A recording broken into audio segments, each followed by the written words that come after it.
এরা যদি সংগঠিত হয়ে আপনাদের প্রতিরোধ করতে নামে, আপনারাও ওই হাসিনার মতো পালানোর পথ পাবেন না। এই 3 দিনে ঢাকা শহরের বিভিন্ন জায়গায় আমাদের এই রিক্সা শ্রমিকরা রাস্তায় নেমেছে। আমরা দেখছি 5ই আগস্টের পরে সকল ছাত্র শ্রমিক জনতা তাদের 17 বছর ধরে ওই ফ্যাসিবাদী শাসক যেভাবে কণ্ঠরোধ করেছিল তার বিপরীতে তারা প্রতিবাদের সুযোগ পেয়েছেন।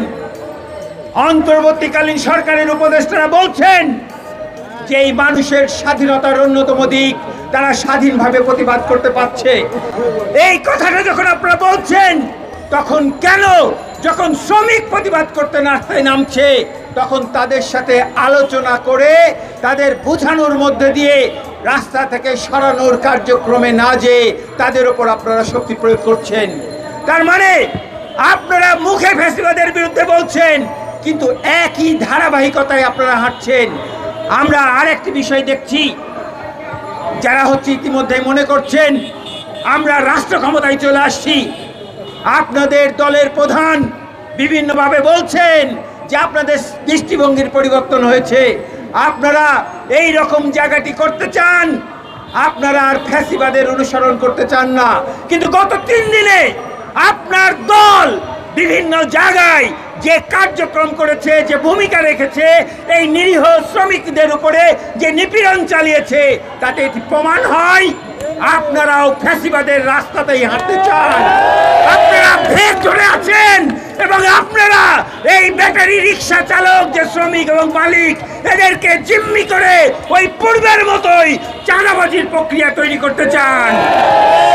আমরা বলতে চাই, ঢাকা শহরেই শুধুমাত্র 12 থেকে 15 লাখ রিক্সা চালক রয়েছে। এরা যদি সংগঠিত হয়ে আপনাদের প্রতিরোধ করতে নামে, আপনারাও ওই হাসিনার মতো পালানোর পথ পাবেন না। আমরা সেই রাস্তায় যেতে যাচ্ছি না। আমরা অন্তর্বর্তীকালীন সরকারকে শুধু এই কথাটি বলতে চাই, আপনারা একদিকে বলেছেন আপনারা কর্মসংস্থানের ব্যবস্থা করবেন, বেকারত্ব দূর করবেন।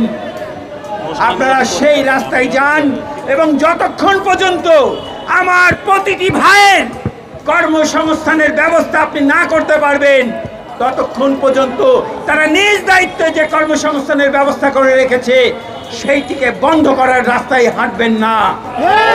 এইটি হচ্ছে আপনাদের প্রতিশ্রুতির কথাই আমরা স্মরণ করিয়ে দিতে চাই।